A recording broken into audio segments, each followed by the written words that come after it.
জয় গুরু, নমস্কার সবাইকে। আশা করছি গুরুর কৃপায় সবাই ভালো আছেন, সবাই ভালো থাকেন, সেটাই কাম্য। গুরু যেন আপনাদের সবাইকে ভালো রাখে, সেই সাথে আমাকেও একটু আশীর্বাদ করবেন। আপনাদের আশীর্বাদ সবসময় প্রার্থনা করি, সবসময় আশা রাখি যে আপনারা আশীর্বাদ করবেন। যাই হোক, আপনাদের কাছে একটা অনুরোধ যে এটাকে একটু গ্রো করেন। দেখুন, এটা আমি 2017 সালে চ্যানেলটা কিন্তু খুলেছি। আমি যদি অন্য সাবজেক্টের উপরে ভিডিও দিতাম, যে কোনো অন্য সাবজেক্ট, এই সাবজেক্ট বাদে, তাহলে এতদিন মনে হয় আমার মিলিয়ন সাবস্ক্রাইবার ক্রস করত। তো 2017 থেকে এই পর্যন্ত 2024, মানে কয় বছর হয়ে গেছে সেটা আপনারা হিসাব করেন, মাত্র 2000 সাবস্ক্রাইবার ক্রস করেছে। তার মানে এই সমস্ত জিনিস, এখান থেকে এই পরিসংখ্যান থেকে একটা জিনিস স্পষ্ট বোঝা যায় যে এই সমস্ত জিনিস শেখার লোক খুবই কম। তারপরেও কিন্তু আমি এখানে প্রতিনিয়ত শ্রম দিয়ে যাচ্ছি ভিডিও দেওয়ার জন্য। যদি অন্য সাবজেক্টে আমি ভিডিও দিতাম, অন্য কোনো বিষয়ের উপরে, ধরুন আমি অন্য যে কোনো বিষয়ের উপরে আমি দিতাম, তাহলে 1 থেকে 2 মাস লাগতো আমার ওই চ্যানেলে মনিটাইজেশন অন হইতে। বড় জোর 15 থেকে 20 দিন কিংবা 1 মাস লাগতো আমার ওই 1-1.5 হাজার সাবস্ক্রাইবার হইতে, মানে 1000 সাবস্ক্রাইবার হইতে। এখন পর্যন্ত এই চ্যানেলে আমার মনিটাইজেশন অন তো দূরের কথা, কোনো কিছুই ঘটেনি। কারণ সাবস্ক্রাইবার হয়ে গেছে, এখন ওয়াচ টাইম নাই। মানে আপনারা যারা ইউটিউবার এখানে ভিডিও দেখেন, যারা ইউটিউবার আছেন, তারা জানেন যে ওয়াচ টাইম ফুলফিল না হলে আমার কিন্তু ওখান থেকে আপনার কোনো আর্নিং আসবে না। আর ধরেন যদি ওয়াচ টাইম ফুলফিল হয়েও যেত, তাহলে আমার প্রতিদিন আমার ভিউ আছে আমার চ্যানেলে 200, 150, 250। সেখান থেকে আশা করা যায় যে 2-1 সেন্ট ছাড়া আর এর বেশি কিছু আসবে না। ধরেন আপনার 2-4-5 সেন্টই আসলো, এতে কি সংসার চলবে? চলবে না তো। তারপরেও নিঃস্বার্থভাবে কেন প্রচার করে যাচ্ছি, যে জিনিসগুলো আমি যেরকম জানাচ্ছি আপনারাও মানুষকে জানান। আর যদি এটা কখনো কোনো দিন গ্রো হয়ে যায়, হয়তো আমার না হয়, হয়তো আমার পরিবারের কল্যাণেও আসতে পারে। তো যারা সাধুগুরু বৈষ্ণব এখানে আছেন, তাদের চিন্তা চেতনা আমি জানি, যারা আমার এই চ্যানেল আছেন তাদের চিন্তা চেতনা অধিকাংশ মানুষেরই সৎ। তো আপনাদের কাছে এটাই কাম্য, ঠিক আছে? এটাই কাম্য। যাই হোক, আজকে কয়েকটা বিষয় নিয়ে কথা বলবো। সবগুলো ভিডিও তো এখন কমেন্টস ভিত্তিক, আমি শুধু কমেন্টসের উত্তর দিয়ে যাচ্ছি। আপনারা যে যেটা কমেন্টস করেন, চেষ্টা করি সেটার উত্তর দেওয়ার জন্য। তো আজকের বিষয় হলো, যিনি সাধক, যিনি সাধনা করবেন, তার বেসিক ফান্ডামেন্টাল, মানে তিনি কিভাবে খাওয়া দাওয়া করবেন, আর কেনই বা ওইভাবে খাওয়া দাওয়া করবেন, ওইভাবে করার জন্য বলা হয়েছে। কিভাবে সে তার স্নানাদি সারবেন, কীভাবে লঘু সংখ্যা, এবং কীভাবে সে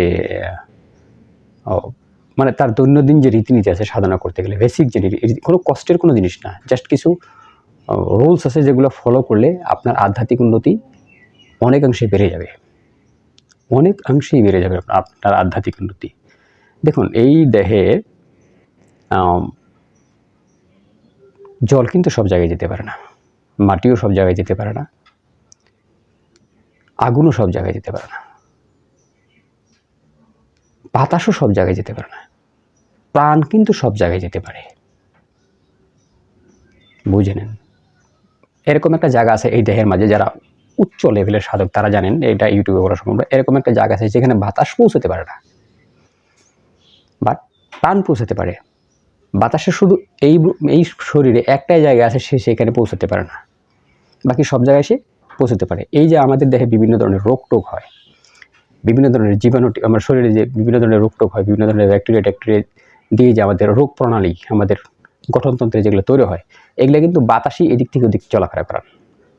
বাতাসই নিয়ে যান, বাতাস নিয়ে যান। বাত পিত্ত কফ আমরা জানি না, বাত হলো বাতাস, বাতাসই এগুলা এখান থেকে ওখানে নিয়ে যান। আবার এই বাতাস দ্বারাই আপনি এগুলাকে ভালো করতে পারেন, তো এই বাতাসের কাজটা যদি আপনি পরিপূর্ণ বুঝে যান, দমের কাজটা যদি আপনি পরিপূর্ণ বুঝে যান, আপনার যে কোনো সাধনার যে কোনো লেভেল আপনার জন্য অনেকাংশে সহজ, এবং আপনিও অনেকাংশেই বুঝে যাবেন। আমরা এখন যদি ব্রহ্মাণ্ডের দিকে লক্ষ্য করি, যে সমস্ত জায়গায় চাপ প্রয়োগ করতে হয়, বল প্রয়োগ করতে হয়, অতিরিক্ত বল প্রয়োগ করতে হয়, সেগুলো কিন্তু সব বাতাসেরই। যদিও হাইড্রোলিক বলা হয়, হাইড্রোলিক, কিন্তু সেটাকে পাম্প করেই, মানে বাতাস দ্বারাই, অল্প একটু বাতাস দেয়, বাকি কিছু জিনিস আছে সেটা ওখানে রাখার পরবর্তীতে সেটা প্রেসার ক্রিয়েট করে এবং সেই জিনিসটাকে উঁচা করে, যদি হাইড্রোলিকের কথাই বলি। দেখা গেছে বাতাসের উপর ভর করেই সেই জিনিসটা, মানে সবচেয়ে যেগুলো মানে ওজোন স্তরের জিনিস, সেগুলোকে উঁচা করা যায়, নড়াচড়া করা যায়, এখান থেকে এখানে নেওয়া যায়। তো এই বাতাসের কাজটা যদি ঠিকমতো বোঝেন তাহলে অনেক কিছু বুঝবেন। এখন ধরুন শাস্ত্রে বলা হয়েছে, সৌদ শাস্ত্রে, ডান নাসিকায় খাবার খাবেন, ডান নাসিকায় নাম্বার 2 করবেন। এটা এরকম কেন?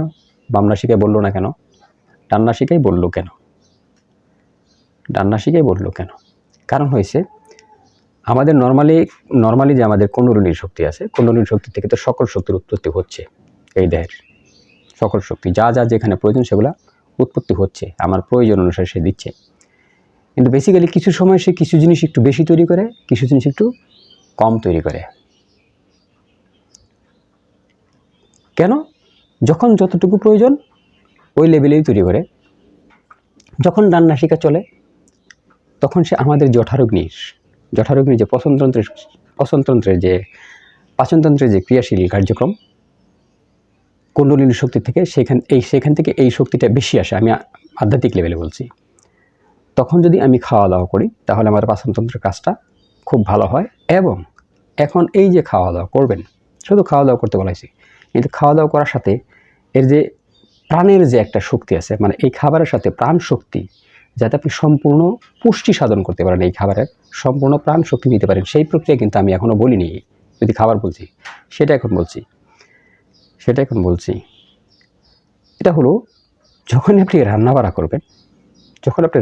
করবেন, দেখেন সাধক কীভাবে রান্নাবাড়া করে। এদের রান্নাবাড়া এত, যদি কোনো ব্যক্তি কোনো সাধনায় গিয়ে থাকেন, যদি কোনো সাত্ত্বিক সাধকের খাবার খেয়ে থাকেন, দেখুন অনেক সুস্বাদু হয়। আমি 12 দিন যাই, 12 দিন রান্নাবাড়া কিন্তু অনেক সুস্বাদু।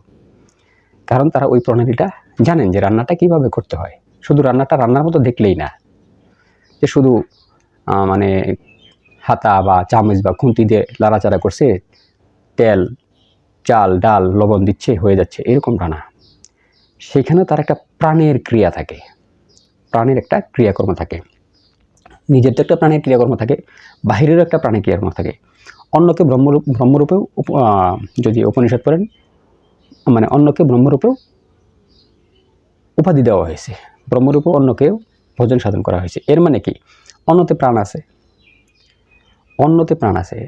তখন যখনই সে অন্নটা রান্না করে, তখনই ওই অন্নের মাঝে আহ্বান করা হয়, হে প্রাণ, যেটা আমার জন্য পুষ্টি, আমাকে পুষ্টি প্রদান করবে, সেই প্রাণ তুমি এই অন্নে প্রবেশ করো। দেখেন, যেহেতু প্রাণ সূক্ষ্ম এক চৈতন্য শক্তি, আমরা দেখতে পারি না, তাকে আহ্বান করতে হয়। যে কোনো জিনিসকে আহ্বান করতে হয়, এই ব্রহ্মাণ্ডে যে কোনো জিনিসকে আহ্বান করতে হয়। আহ্বান না করলে সে আসবে না, কখনই আসবে না, কোনো শক্তি আপনার আসবে না। প্রথমত তাকে আহ্বান, আপনি আমাকে না ডাকলে আমি শুধু যাবো আপনার এখানে? যদি আমার প্রয়োজন থাকে তাহলে যাব, নতুবা তো যাব না। তো ওই প্রাণকে আহ্বান করে এবং ওই খাবারের সমস্ত শক্তি, সমস্ত ভালো গুণাগুণ যা আছে তাহাকে আহ্বান করে, তাহাকে ডাকেন, যিনি রান্নাবাড়া করেন। আপনিও যখন রান্নাবাড়া করবেন, এখন বলবেন আমি তো রান্নাবাড়া করি না, দাদা আপনার বৌদি রান্নাবাড়া করে, তাকে শিখিয়ে দিন। এখন তাকে শিখালো না, সেটাও বাদ। তাকে শিখালেন না, সেটা বাদ। যে তাকে শেখানো যাবে না, সে অন্য স্তরের লেভেল, অন্য ধরনের লোক। আমার ক্ষেত্রেও তাই, আমার বাড়িও তাই। আমি যখন খাই আমারটা আমারই প্রক্রিয়া করে দিতে হয়। তাহলে আপনি কি করবেন? আপনি যখন খাবেন তখন ডাকবেন। এটা আপনি কিভাবে ডাকবেন সেটা আপনার ব্যাপার, ডাকবেন ব্যাস। ডাকার পরবর্তীতে সমস্ত প্রাণশক্তি যেটা আপনাকে পুষ্টি প্রদান করবে সেইটা খাবারে আপনি ঢোকাবেন। এখন যখন খাবেন তখন আপনি ওই যে বললাম না ডান্না শেখা চলে, তখন খাবেন। এখন যখন খাবার খাবেন তখন কি বলবেন আপনি? ওম প্রাণায় সাহা, ওম অপানায় স্বাহা, ওম ব্যানায় স্বাহা, ওম সমানায় স্বাহা, ওম উদানায় স্বাহা। কি বলবেন? ওম প্রাণায় স্বাহা, ওম অপানায় স্বাহা, ওম ব্যানায় স্বাহা, ওম সমানায় স্বাহা, ওম উদানায় স্বাহা। এখন এই যে খাবারের যে সম্পূর্ণ প্রসেস, এই খাবারটা এখন আর আপনি খেলেন না। যখন সোহা বললেন তখন আহুতি দেওয়া হলো। সোহা বলার সাথে সাথে এই খাবারকে আহুতি দেওয়া হলো কাকে? যিনি এই খাবারের প্রাপ্য, যিনি এই খাবারের প্রাপ্য। আপনাকে তো খাবারের যে শক্তিটা আছে সেটা দিছে, বাট খাবারের যে মৌলিক শক্তি যেটা যিনি প্রাপ্য, তাকে আপনি আহুতি দিলেন। মানে যাই করেন না কেন তার আহুতি দেওয়া বিশেষ প্রয়োজন, তার আহুতি দেওয়া বিশেষ প্রয়োজন। যদি এইভাবে আপনি খাবার খান তাহলে দেখবেন খাবারের টেস্ট, যদি রান্না বাড়া করেন এবং খাবার খাওয়ার সময় এই যে আপনি খাবার খাচ্ছেন, আপনি মানসিকভাবে মানে ওইভাবে চিন্তা চেতনা করে খাবেন যে আপনি কি খাবারটা খাচ্ছেন, এখান থেকে আপনি কি সংগ্রহ করছেন, কি নিচ্ছেন আর কি ফেলে দিচ্ছেন। খাবারে যে সব ভালো গুণাগুণ থাকে সেটাও না, ভালো মন্দ 17 3টা গুণই প্রতি জিনিসে আছে, প্রত্যেকটা জিনিসে আছে। তো আপনি যেটা নেওয়ার ইচ্ছা সেটা নেবেন, আপনি যেটা ফেলে দেওয়ার মতো সেটা ফেলে দেবেন। মানে আপনি রাজহাঁসের মতো হবেন। রাজহাঁস কী করে? যদি ওনাকে দুধ দেওয়া হয়, যদি উনি ইচ্ছা করে তাহলে মনে করবে দুধ খাবে, তাহলে দুধই খাবে, জলটা পড়ে থাকবে। আর রাজহাঁস যদি মনে করে যে আমি জলটা খাবো, দুধটা কিন্তু ঠিকই পড়ে থাকবে। আপনাকে খাবার খাওয়ার ক্ষেত্রেও এরকম রাজহাঁস হতে হবে। বুঝতে পারছেন? এই গেল। এখন স্নানাদি কীভাবে সারবেন? স্নানাদি আপনি বাম নাসিকায় সারবেন। স্নানাদি আপনি বাম নাসিকায় সারবেন। যখন ঠান্ডার কাজ করা প্রয়োজন তখন আপনি ঠান্ডা কাজটা করবেন। যখন গরম কোনো খাবার খাবেন, গরম চার মতো চা খাবেন, তখন কিন্তু আবার ডান নাসিকায় খাবেন। দুইটাই পানীয়, বাট একটা ঠান্ডা একটা গরম, একটা ঠান্ডা একটা গরম। যে দাদা এই ধরনের সময় তো পাই না। সাধক হতে হলে কষ্ট একটু করতেই হবে, সাধক হতে হলে কষ্ট একটু করতেই হবে। আমি কিন্তু নারী চেঞ্জ করার সম্পূর্ণ প্রণালীও করে দিছি। যখন শোবেন তখন বাম নাসিকায় শোবেন। যদি খাবার খেয়ে সাথে সাথে শুয়ে পড়েন তাহলে অবশ্যই ডান নাসিকা চালিয়ে শোবেন। যখন শোবেন, খাবার মনে করেন 2-3 ঘন্টা আগে খাইছেন, এখন আপনি ডান নাসিকায় শোন। ডান নাসিকায় শুলে মস্তিষ্ক রিল্যাক্স হয়ে যায়, ঠান্ডা হয়ে যায়, চিন্তা চেতনা কম হয়ে যায়, সৌম্য চিন্তা চেতনা অটোমেটিক আসে। আর যদি খাবার খাওয়ার সাথে সাথে শোন তাহলে অবশ্যই বাম কাত হয়ে শোবেন, যাতে ডান নাসিকা চলে, খাবারের পচনতন্ত্র ভালো হয়। তার পরবর্তীতে একটা সময় আপনি বাম কাতে শোবেন।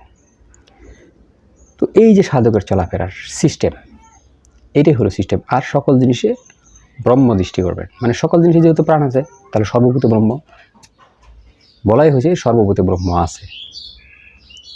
তাহলে আপনি সাধনার লেভেল, সাধনা